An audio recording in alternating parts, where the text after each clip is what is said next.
Assalamualaikum, salam, om salam budaya, salam kebajikan. Saya Meisya Rawati Nur Hakim dengan NIM 2110411-053 Prodi Ilmu Komunikasi. Dalam kesempatan ini, saya akan menjelaskan tentang salah satu teori komunikasi, yaitu teori kultivasi. Teori ini diteliti oleh George Gardner yang merupakan seorang profesor yang lahir pada tanggal 8 Agustus 1919 di Budapest, Hungaria. Kemudian ia wafat pada tanggal 24 Desember 2005 di Philadelphia, Pennsylvania, Amerika Serikat.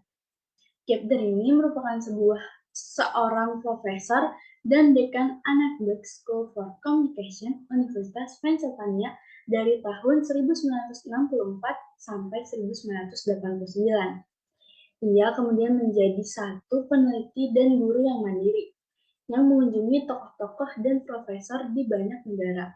Ia juga bergabung untuk melakukan riset-riset dan juga tergabung dengan badan-badan atau komisi-komisi yang diantaranya adalah riset internasional yang didukung oleh Lembaga Ilmu Pengetahuan Nasional, Institut Kesehatan Mental Nasional, riset internasional dan pertukaran, dan organisasi lainnya.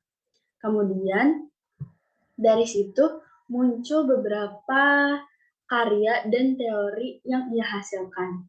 Dan karya yang paling terkenalnya ialah analisis tentang kultivasi ini. Lalu muncul teori kultivasi.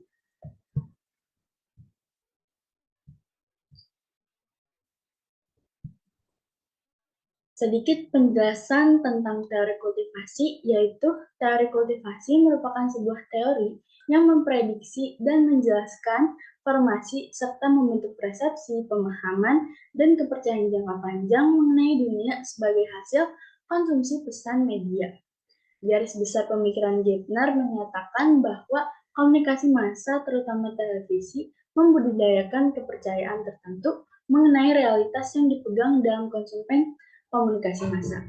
Dan teori ini juga lebih sering dikenal sebagai teori yang meneliti dampak dari televisi pada masyarakat atau halayak.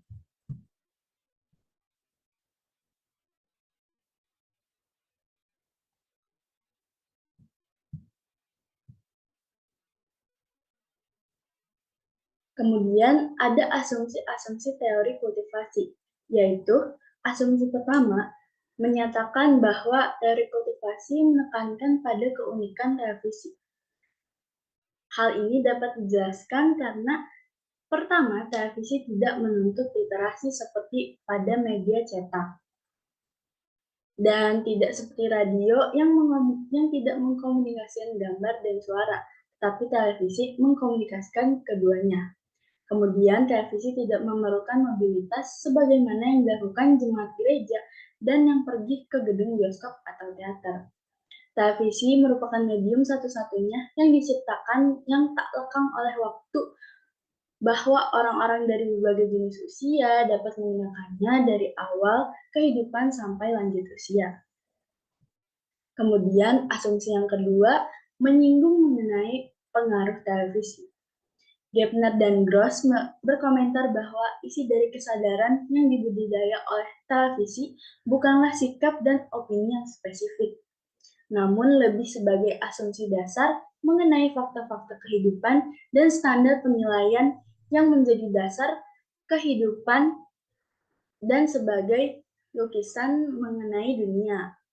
Kemudian, dalam salah satu wawancara, Gardner menyatakan bahwa kita dapat visi kehidupan yang stabil dari cerita-cerita televisi, kemudian mengajarkan kita mengenai nasib kita.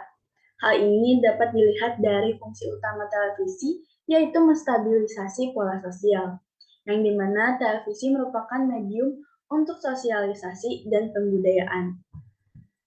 Kemudian yang terakhir, yaitu teori kultivasi menyatakan bahwa efek televisi itu terbatas. Hal ini mungkin terdengar aneh mengingat bahwa televisi sangatlah mendalam, meskipun kontribusi televisi yang bisa diukur, diobservasi, dan bersifat independen terhadap budaya yang relatif kecil. Hal ini mungkin dapat dijelaskan oleh Gardner menggunakan analogi zaman es untuk memberi jarak antara teori kultivasi dan efek terbatas. Dalam analoginya, penjelasan tersebut menyatakan bahwa bukan pengaruh televisi yang tidak konsekuen, namun efek televisi yang dapat diukur audio observasi dan independen ini terhadap budaya pada waktu kapanpun dan dimanapun. Mungkin pengaruhnya memang kecil, namun pengaruh itu tidak dapat diragukan karena memang hadir dan ada secara signifikan.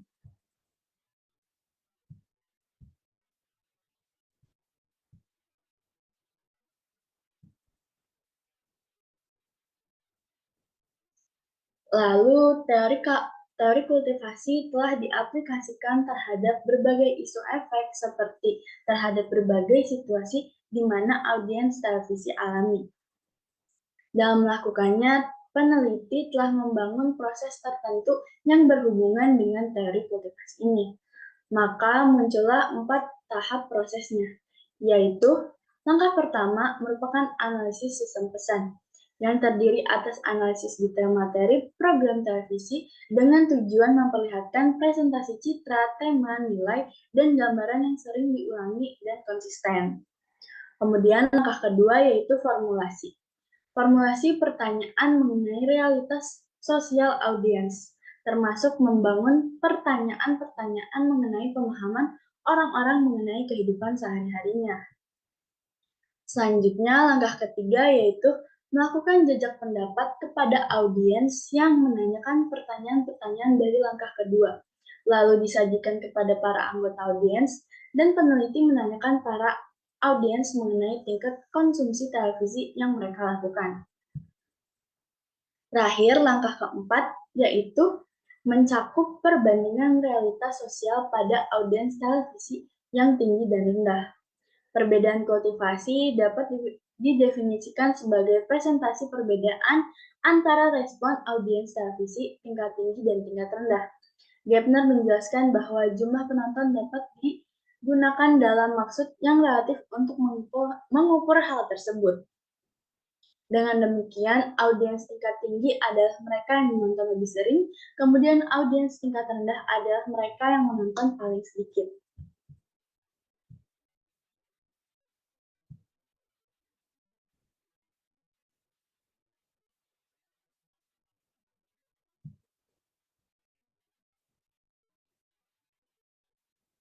Selanjutnya, dalam teori kultivasi, jenis halayak dibagi menjadi dua, yaitu yang pertama ada heavy viewer atau penonton tingkat tinggi.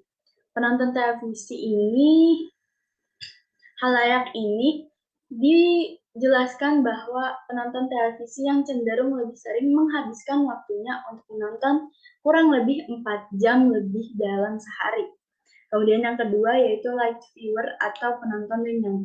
Penonton ini lebih jarang menonton, bahkan hanya sekitar 2 jam kurang dalam sehari untuk menghabiskan waktunya untuk menonton.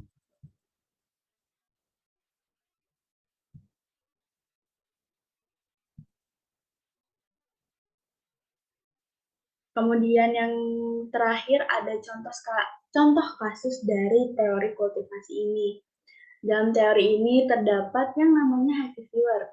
Dalam kasus ini dapat diketahui bahwa saat ini di Indonesia banyak sekali program yang kurang bermanfaat seperti sinetron maupun talk show yang mengundang orang viral bukan karena prestasi. Kemudian sinetron-sinetron yang banyak menayangkan adegan kurang baik seperti perselingkuhan maupun kekerasan yang mungkin banyak memberi dampak pada penontonnya, apalagi pada halayak yang termasuk ke dalam happy viewer, karena mereka dalam kehidupan sehari-harinya lebih sering untuk menghabiskan waktunya untuk menonton TV.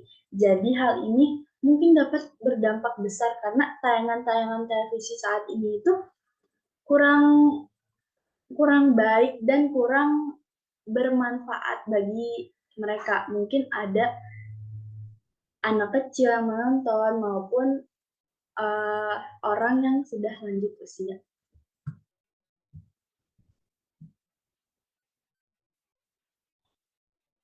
Setelah Contoh kasus yang sudah saya jelaskan tadi yang merupakan akhir dari presentasi saya hari ini.